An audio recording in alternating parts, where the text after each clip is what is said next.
never slow up, no I don't take shit. I got no love for the fakeness. If you wanna play tough and wanna hate this, I'll always show up. I don't ever slow up, no I don't take shit. I got no love for the fakeness. If you wanna play tough and wanna hate this, I'll always show up and make a statement. I don't ever slow up, no I don't take shit. I got no love for the fakeness. If you wanna play tough and wanna hate this, I'll always show up and make a statement. Everything I do so instinctive and so passionate. Every word I move so descriptive like an adjective. I got a vendetta against people who patented being negative when you should be getting after it.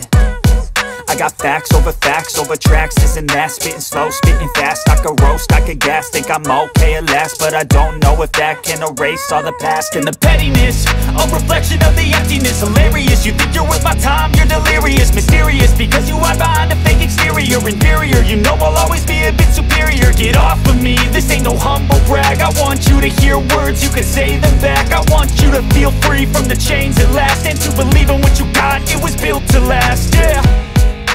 Now that I've been put through hell, I never got anyone's help. I had to do it all myself.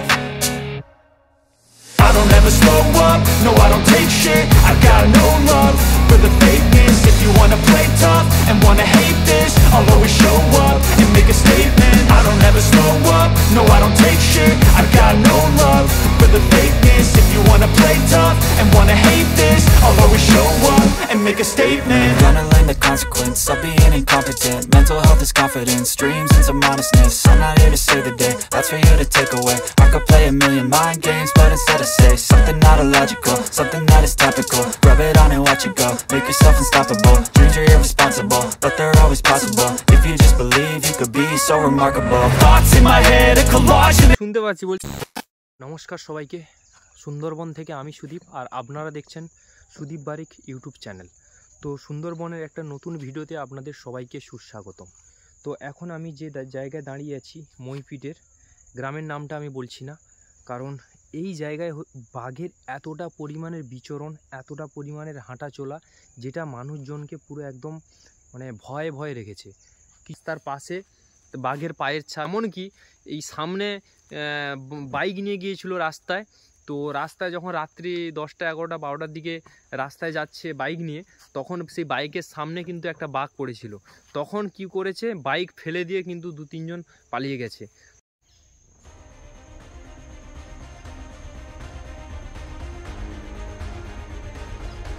জায়গাটা হচ্ছে বাঘের প্রচুর উপদ্রব, আর সেখানকার পাশেই যে বসবাস করে মানুষ, দেখুন এইভাবে একটা বাড়ি আছে, বাড়ির পাশে কিন্তু একটা জঙ্গল, আর এইসব জঙ্গলে কিন্তু বাঘ মানে আছেই আছে, এটা 100% বাঘ আছে। আর সেখানকার মানুষেরা কিভাবে নদীর পাশে বসবাস করছে, আর সেখানকার মানুষের মুখ থেকে আমরা শুনে নেব যে কালকের যে ঘটনাটা ঘটেছে সেটা কি বিষয়, আপনি একটু বলুন।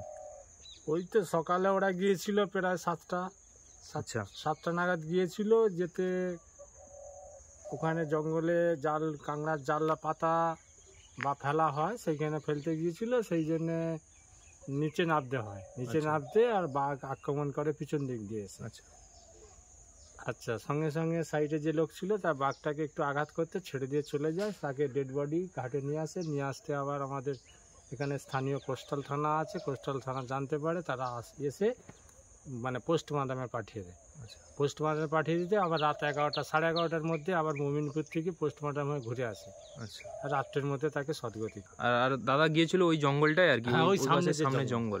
আচ্ছা, ওটা তো রেস্ট্রিক্টেড এরিয়া, কারণ ওখানে তো কোনো মানুষ যাতায়াত নিষেধ না, ওদের আছে সরকারি, মানে আচ্ছা সরকারি থাকলেও একটা বাঘের, আমার লাইসেন্স আছে সরকারি, তাহলে আমি বাঘের সামনে, ওই জায়গাটা তো বাঘ আছে, এটা সবাই জানে, তাহলে সরকার দিচ্ছে কেন? নৌকার সরকারের পারমিশন, যাওয়ার পারমিশন, কাঁকড়া ধরার পারমিশন, মাছের পারমিশন দেয় তো সরকার। আচ্ছা আচ্ছা, তো আপনাদের তো এইসব যে জায়গায় বসবাস করছেন তো অনেকটা তো ভয় না, রাতে হয়তো বেরোলেন, এখানে বলছে বাঘ নাকি এই গ্রামের ভিতরেও বাঘ আছে। কালকে রাত্রে দুখানা বাঘ হেঁটেছে কাল গ্রামেতে, তা সেখানে আতঙ্কে আছে সব। হ্যাঁ, বলছে ওই পাউড়ি দেখেছে, জমি দিয়ে হেঁটে গেছে, এরকম বড় বড় ছাপ পড়েছে, সেইগুলো দেখেই বলছে যে বাঘ এসছে। নাহলে রাত্রে কারোর সঙ্গে দেখা হয়নি। এরকম নদীর সাইডে, মানে আমাদের যেরকম বাড়ি, আর ওই রকম রাত্রে খাওয়া দাওয়ার পরে রাস্তায় উঠেছে, হঠাৎ এসে তাকে এইরকম আক্রমণ করেছিল। আচ্ছা আচ্ছা, সে মানুষটা এখন এতে আছে, জামতলা হসপিটালে ভর্তি আছে। অবস্থা, ওখানে হসপিটালে গেলেও বলে দেবে যে বাঘের কোন আক্রমণের রোগী কোনটা আছে এইরকম। ওটা কুলতুলি মানে সমেত যেন বাঘের একটা যেন মানে আক্রমণ করার একটা ইচ্ছা, এবং ওই তো কালকে রাত্রে একটা কালকের ঘটনা, কি অবস্থা। 1 ঘন্টার ব্যাপারে, এটা 1 ঘন্টা যে গেছে, আবার ওই হ্যাঁ ওই জঙ্গলটাই। তা আপনারা যে এইভাবে রাস্তাঘাটে রাত্রে তো মনে হয় বেরোন না আপনারা? আমরা কোথায় যাবো? আমাদের থাকতে হবে, আমাদের ঘর বাড়ি জায়গা জমি জায়গা আছে, তো আমাদের থাকতে হবে, ছেলেপুলেকে নিয়ে থাকতে হবে। আমরা আর কোথায় যাবো? আমরা আর কোথায় যাবো? ওপরওয়ালার হাত, আর কি করবো? সেই কথা, ওপরওয়ালার হাত, আমরা আর কি করবো? যা হয় হবে, ছেলে মেয়েরা স্কুল কলেজ যাচ্ছে। আমি তো ওই তো ঘুরে একদম গেলাম শ্মশানে, বসে আগুন টাগুন জ্বলছে। আমি ওই পাশ দিয়ে যাচ্ছি, আমার বুকগুলো ধড়ফড় করছে, আমি কি অবস্থা। যাকে তো নিয়ে যেতে পারতো, এরকম পাউড়ি আছে ওপারে, ওইখানে ওই নদীর ধারে পাউড়ি আছে, আবার বাঘ এইরকম ওই গাছে গা ঘষেছে, তার লোম আছে।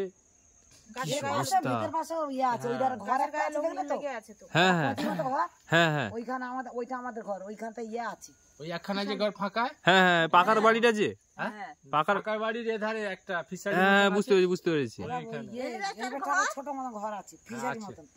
ওখানে রাতে থাকেন নাকি?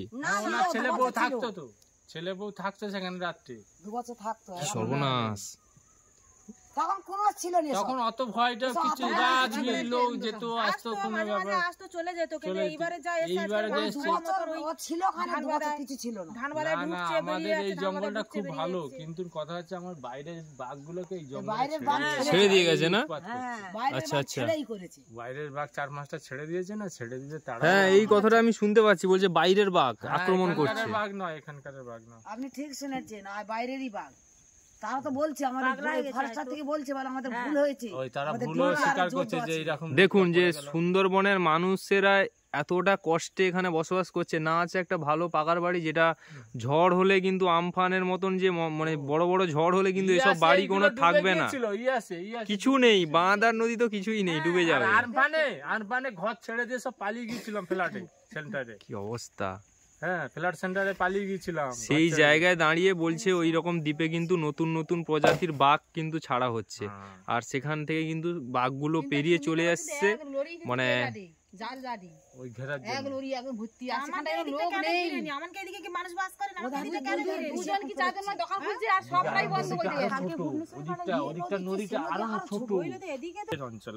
ওখানে কি বাঘের আনাগোনা প্রচুর আরো? বাঘ তো দেখছি পুরোটাই তো এখানেই তো মেরে দিল কালকে।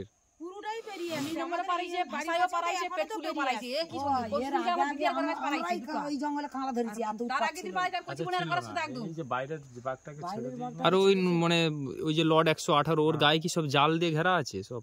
হ্যাঁ, জাল দিয়ে ঘেরা আছে, আবার জাল নষ্ট হয়ে যায়, রোজ জল পেয়ে নষ্ট হয়ে যায়, নষ্ট হয়ে বাঁশ ভেঙে পড়ে আছে, কোথায় ছিঁড়ে যাইছে। বাঘের ডাক আপনারা শুনতে পাননি? কালকে রাত্রে বাঘ ডেকেছে, ওইটাই করছে যে আমার গাল থেকে ও সর্বনাশ, ওইটাই উৎপাত করছে। এখন যাওয়া যাবে না, এখন ও বাবা গেলে হাঁ করে তেরে আসবে। একটা নৌকো তো জানে না, তাদের তেরে 8-10টা ওই বেড়ি জাল ফেলে দিয়ে পালিয়েছে। কি সর্বনাশ, আনতে পারে না, ভয়তে চলে যায়, আমাকে ছুটে আসছে, শুধু নৌকায় ওঠে না ওরা, এইটাই সমস্যা। ওরা একটু মানে নৌকোকে ভয় পায়। নৌকা একটা ঠাকুর, তো ঠাকুরে দেয়, চণ্ডী ঠাকুর, দুর্গা। তারপর এদের কাছে লাঠি বাঁশ থাকে, নৌকোয় কেরাল টাল থাকে, মনে করছে মারবে, মানে নামলেই বিপদ। ও বাবা, ওর বিপদ ওই নামা নৌকোয় গড় করে লাগা হলো, আর ওই কারেন্টের মতন আসবে। আর যে ওকে যে আক্রমণ করলো, আমি যেটা দেখলাম, মানে ঠিক ঘাড়ের এই জায়গাটা থাবা মেরে মাথায় চিবিয়েছে। ওদের চোখ দুটো হচ্ছে ঘাড়েই লক্ষ্য হবে, আর লক্ষ্য ঘাড়কে ধরে এরকম করে দিয়ে মেরে দেবে। ও সেকেন্ড লাগবে, ধরা মাত্রই এরকম করে দিলে ব্যাস। আচ্ছা, আপনাদের রাতে কি আপনারা তাহলে বাইরে বেরোন না? আমরা কোথায় যাবো, আর আমাদের রাস্তা বসে গল্প করি, এই তো রাস্তাঘাট, সামনে ওই যে ওখানে 4-5টা নৌকো আছে, 8-10টা নৌকো ছোট ছোট না, একটা দাদা গেল, আমি কথা বললাম, বলছে বাঘ পেরিয়ে এই সব জায়গায় বাঘ ঢুকে আছে।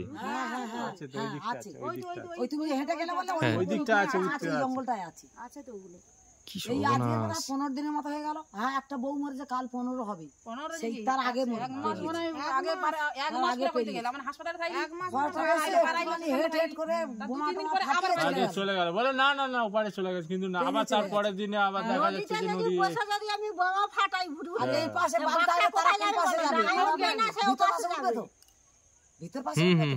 নদী তাতে তাতে যদি গাঙে যদি আমি আর বোমা ফাটালে ও বাঘ মনে হয় শুনবে না, ওসব কোনো, সে তার মতন আসছে, সে তার মতন খাচ্ছে, চলে যাচ্ছে। শুনবেই না। আমি যদি ডাঙায় বোমাটা ফাটাই তবে তো সে তো নদী পার হয়ে যাবে না, তারা সেই লৌকই সেই নদী দিনের বেলা আয় কিছু পাবলিকও ডাক দেখে তোরাই বার পাই ভিতর পাশে ফাটা, তবে তো বাড়ি পার হয়ে না, ওই জঙ্গলটাকে ভালো করে প্রতি বছর না ঘেরতে হবে, মানে পুরোটাকে, না হলে হবে না। নাহলে তো সারা বছর প্রতিনিয়ত বাঘ তো তাদের যে প্রজনন মানে বাচ্চা হবে আরো আসবে। কি করে ওকে ঘেরে না, খাল আছে না, খালগুলো ঘেরে না তো, ঘেরে না না ওই পাশ দেয়, মানে চারা মাছরাঙার পাশ দেয় না সরকার, প্রচুর জঙ্গল হয়েছে। তারা তো মাছরাঙা ঢুকতে গেল, খালে জোয়ারের সময় জল ঢুকে গেলে সেই মাছ, ওখানে কি মাছ কাঁকড়া প্রচুর পড়ে, ও ওই জন্য মানুষ লোভে যায় আর কি। আর এখানে জীবিকা ওই, এখানকার জীবিকাই মাছ কাঁকড়া, নদীতে যেতেই হবে। এখানে আর কেউ শিল্পী অঞ্চল নয় তো, সেটাই, এখানকার মানুষ না হয়তো বাইরে যেতে হবে, নাহলে হ্যাঁ, আর এখানে হচ্ছে দ্রব্যের দামও বেশি। নদীতে যেতে 3 হবে। বছর দিল্লি ছিল, এই আচ্ছা, যে ছেলেটা মারা গেল। কালকে যে মারা গেল আর ছিল, ওনার বাড়িতে গিয়েছিলাম, কোনো ভিডিও করিনি, কারণ ওনার তো পরিস্থিতি খুব খারাপ একদম। আর যেটা শুনলাম বললো যে একটা বয়স্ক বাবা আছে, আর একটা বাচ্চা মেয়ে ঘুরছে, তার 7 বছর। হ্যাঁ, 7 বছর ওই মেয়েটা সব এতে 7 বছর। কি অবস্থা। কালকে অনেক কিছু রিপোর্ট করেছে, কি হয় না। 3 জন সাংবাদিক এসেছিল। হ্যাঁ হ্যাঁ, সরকার সিদ্ধান্ত নেবে যে তার পরিবারকে কত টাকা দিয়ে কি করা যায়। হ্যাঁ সেইরকম, ভিডিও সাহেব এসেছিল। আচ্ছা কালকে আচ্ছা, কিছুটা অল্প মধ্যে মানে না, এটা কাজ চালাবার মতো, কিন্তু যে চলে গেছে সে তো আর মানে টাকায় কিছু হবে বলুন, কিছু হবে না। টাকা ইনকাম করা যাবে, হ্যাঁ টাকা থাকলে মানুষ বেঁচে থাকলেও সে আর চিরকালের মতন সারা জীবনের মতন মুছে গেল এটা সামান্য একটা মানে ভুলের জন্য। একটু ভুল, কারণ হ্যাঁ ভুল আছে, যে যাচ্ছে তার ভুল আছে তো। ভুল বলা আর কিছু বলে কিছু করার নেই, তাকেও তো সেই জীবন করে খেতে হবে। ওখানে তো আমরা তো গরিব, মানে আমাদের ওখানে গিয়ে ইনকাম করে হ্যাঁ আমাদের পেট চালাতে হবে, থাকতে হবে সব। দাদা আপনি তাহলে কি কাজ করেন? আমি এই চাষবাসই কাজ করি, কারণ এখানে অনেকে বলছে সব নাকি নৌকোতে সব। যায়নি, ভয়ে যায়নি, আমি প্রচুর ভয়, বাবা ছিল যেত, পুরোটা বি যায়নি ডাকতে, বলে না বাবা ছিল যেত, এ যায়নি। ফোন নিয়ে ঘুরছে, ছবি তোলে নেই, বলে না আমি কিচ্ছু করবো না, ফোনে থাক। মাসিমা দাদারা আপনারা সাবধানে থাকবেন, এই যে পরিস্থিতি দেখছি সব যা, বাপরে বাপ, বাঘ তো পুরো। আর ওইদিকে আরো বেশি, যে একদম নদীর সাইডে আমি ওই দিকটা গেলাম, হেঁটে গিয়েছি, ভয় লাগছে দেখে আমি একা একা চলে এসেছি। হ্যাঁ ঘর আছে, বাড়ি আছে। ওদের আরো কত ভয় তোমার ঘরের কাছে নাকি পেরিয়েছে, তোমার ঘরের কাছে নাকি উঠে এসে সেটা অনেক আগে ধান তখন ছিল, তখন ধান ছিল, মাঠে ধান ছিল, কাটা হয়নি সেই সময়, একদম সেইটা দিয়ে গিয়ে ওইখানটা গা ঘষেছে, ওই খিরিস গাছে গিয়ে আর ওই গাছে বেরিয়ে গেছে ওই ধান। এই যে বাঘ যে মারার ঘটনা এরকম কি প্রচুর নাকি আপনাদের এখানে? আগে একটা মারা হয়েছে, মেরেছিল না এই যে বাঘ যে মারা গেছে, হ্যাঁ হ্যাঁ আছে, অনেক আছে। আমি একবার সেই বিধবা পাড়া বলে গিয়েছিলাম, ওখানে প্রচুর নাকি। না উত্তর দিকে আছে, উত্তরে আছে বিধবা পাড়া নাম আছে, এদিকে আছে কিন্তু বিধবা পাড়া যেটা না উত্তরে দেলবাড়ি এইদিকে, আরে সোমার বাজারে ওই যে উত্তরটা, যে সবচেয়ে বেশি হচ্ছে গোসাবা, সেখানে মানে কি 300 ঘরের মধ্যে 150 ঘর চলে গেছে ওইখানে বাঘের পেটে পুরো। ওই সেই বিধবা পাড়া, সেই গোসাবার দিকে। ওই ইয়েতে দেখা তো ইউটিউবে দেখা। কালকে দেখি কি ভয়। মানে বাঘের আওয়াজ তাহলে এখন শুনতে পাচ্ছেন? হ্যাঁ ডাকে আমরা শুনতে পাই। ওইখানে শুনলে ও গম্ভীর আওয়াজ তো, যদি রাত্রে ডাকে মাটি মুখ দিয়ে ডাকে তো, সেই গিয়ে মাটি রাস্তাঘাট মুখ দিয়ে ডাকে, কাঁপবে। মাটি রাস্তাঘাট কাঁপবে? হ্যাঁ এত তার মাটি আওয়াজ। মুখ দিয়ে কাঁপলে ডাকলে মাটি তো কাঁপবে। মাটি মুখ দিয়ে ডাকে, ওই জন্য অত গম্ভীর আওয়াজ হয়। গম্ভীর আওয়াজ। আপনি তো কি বলছেন, মানে ভয় লাগছে তো এখন কি করে। যারা লৌকাডাঙ্গা নিয়ে থাকে তো রাত ভিতে, আমরা রাত্রে দোনে শুয়ে আছি, বাঘ ডাকতেছে, ওপারের বাঘ ডাকতেছে, এপারের বাঘ ডাকতেছে। দোনে আমরা এখন বড় নদী, দোনে শুয়ে আছি। ওপারের বাঘ আপনি কি মাছ কাঁকড়া ধরতেন আগে? হ্যাঁ আমি আগে যেতাম, এখন তোমার মেসমশা নেই বলে আছে। তবু যেতাম, ছেলে ওই দিল্লি চলে গেছে। প্রত্যেকদিন মেয়ের কাছে ফোন করে ওই ফিশারি করে ফুটে দিয়ে। জামাই যেটি করে, এছাড়া আপনি আপনার ছেলে মেয়ে কি আছে নাকি? এখান থেকে কোনো ফোন আমার দুটো ছেলে, আচ্ছা ওই ছোটটা আছে দিল্লিতে কাজ করছে, আর ওই বড় ছেলে এই যে তার ছেলে মেয়ে, এই যে মেয়ে নেই, ছেলে নেই, মেয়ে আছে দুটো। আচ্ছা ছেলে মারা গেছে, সে অসুখ হয়ে মারা গেছে, স্ট্রোক হয়ে। কি অবস্থা, ঘর বাড়িগুলো দেখুন, এই পুরো জঙ্গলের পুরো গায়ে, কি দেখো জঙ্গলে গায়ে তো পুরো জঙ্গল, পুরো জঙ্গলের গায়ে। কালকে দুটো কি আলো জ্বেলে অবস্থা। রেখেছি আমি বাইরে। ভয়ে রাত্রে দেখো আলো জ্বেলে রেখেছে। আইসেনি তো মানে সেখানে আছি, ভয় বলে কি ভয় নেই, যেন মনে হচ্ছে তার বুঝে যাবে। হ্যাঁ, আবার একটা কথা শুনলাম যে নাকি বাইক নিয়ে যাচ্ছিল, বাইকের সামনে বাঘ এই পাঁচ দুটো টাকা নিয়ে তো দেই ভয়ে আমার কাঁপুনি আসছে তো। হয়েছে কালকে সেটা নিউজে, হ্যাঁ, সেটা বলো, হচ্ছে উত্তরে, সেটা 19 নম্বর যে বলা হয়েছে কি বলছিল এসে চৌরঙ্গিতে। ফেসবুকে সেটা পাশের অঞ্চলে। হ্যাঁ বলছে বাইক নিয়ে যাচ্ছে আর বাঘ উঠে এসে রাস্তার কাছে, সে বাইকটা ফেলে দিয়ে ছুটে পালিয়ে গেছে। উত্তরে ওই সেই নকুল মোড় ওই দিকে। বাইকটা চালিয়ে গেলে তখন ভয়ে আর কি করবে, তার কোনো বুদ্ধি খাটবে না। বুদ্ধি কাজ করে আমি না। বাইকে যাবো, আমার কথা ঝাঁপ দিব আমরা। হ্যাঁ হ্যাঁ, সেটা হতে পারে, তার আগে যাবো, আগে যাও।